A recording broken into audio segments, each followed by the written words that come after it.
Le Sahel burkinabé, l'autre nom pour terres arides, quête permanente et souvent infructueuse d'eau pour l'homme et le bétail, taux d'analphabétisme élevé, conditions d'hygiène précaires, femmes battantes mais pauvres, impuissantes et sans voix.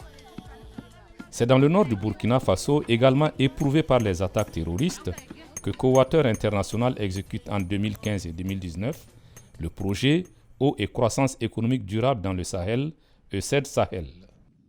Le projet ECED Sahel, ce sont des approches et outils novateurs d'amélioration des revenus des ménages, d'accès à l'eau potable, de promotion de l'hygiène et de l'assainissement, le tout sur fond de renforcement de capacités et de gouvernance participative et inclusive. À Falanguntu et Gorom Gorom, 2 des 3 communes d'intervention avec Dori du projet, les femmes sont devenues les championnes de l'embouche, c'est-à-dire de l'engraissement des moutons et des bœufs pour la vente. On a évolué, tu as vu? Le double.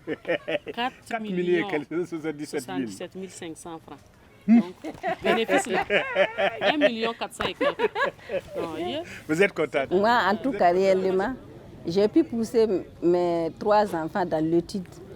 Et j'ai pu payer une moto pour une de mes filles.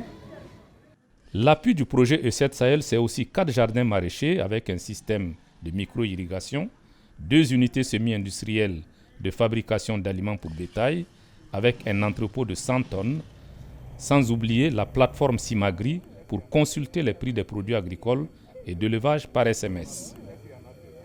Autant de réalisations valait bien une petite chanson à la gloire du projet.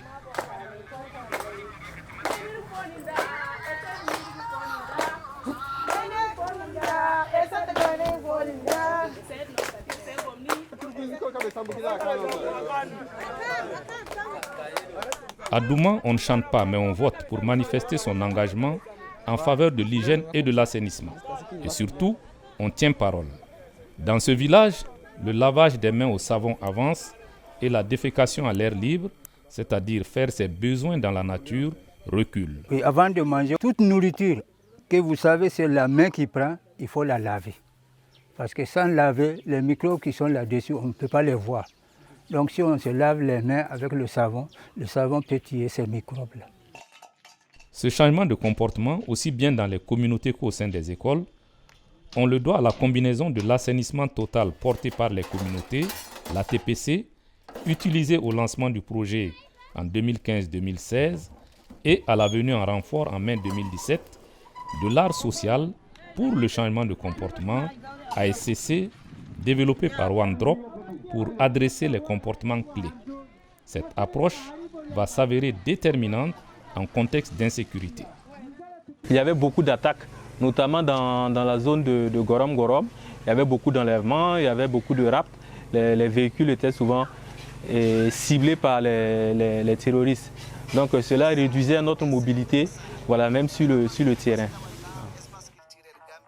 En réponse, la troupe organise des conversations dans les familles et utilise le téléphone portable pour diffuser des capsules radiophoniques de sensibilisation reliées à des haut-parleurs Bluetooth. Et le public reçoit le message 5 sur 5.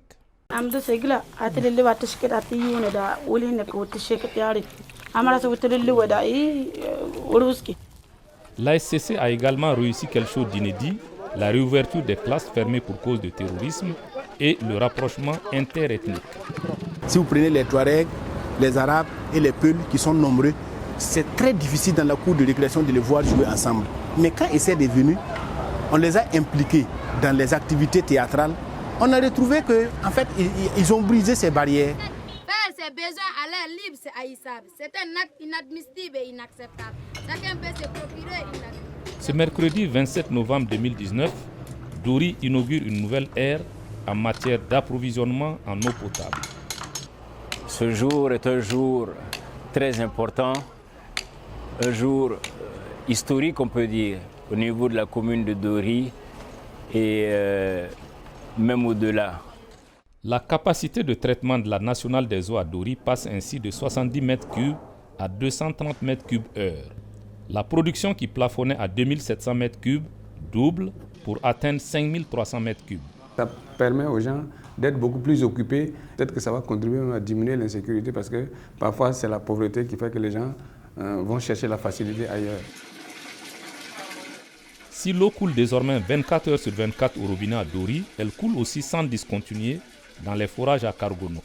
Dans ce village, l'association locale des usagers de l'eau renaît de ses cendres. Elle a repris ses activités en 2018 après une inertie de 10 ans.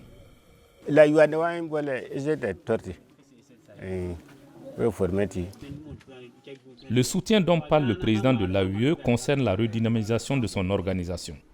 E7 Sahel a également mis en place une structure novatrice de gouvernance participative et inclusive du service d'eau, le comité communal de suivi que les communes s'engagent à pérenniser. Et cet organe ne prendra pas fin juste après le projet E7. Elle va continuer à vivre et faciliter la tâche pour d'autres projets qui viendront intervenir dans la commune de Falagountou. Puis s'en est suivi tout un processus qui permet... Exprimer sa reconnaissance, s'engager, plaider, ces voix, ce sont celles des populations et des amis du Sahel, une région où l'homme fait face à l'adversité de la nature, quasiment les mains nues, avec cependant l'espoir d'une solidarité internationale agissante. Et on vous remercie vraiment. Bon, je crois que... C'est Dieu qui va vous payer. Ah, non. Sinon, nous, on peut pas en tout cas. Parce que ce projet, au-delà de résultats traditionnels, va avoir beaucoup à partager au niveau de la durabilité des impacts dans la région.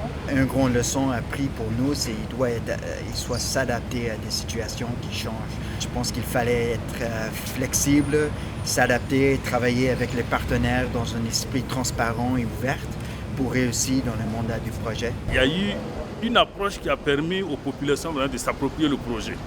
Je pense que c'est le point fort de ce projet que nous pourrons dupliquer dans les projets à venir. Les solutions existent et ces solutions-là ont été réalisées ici dans notre pays avec l'apport des partenaires.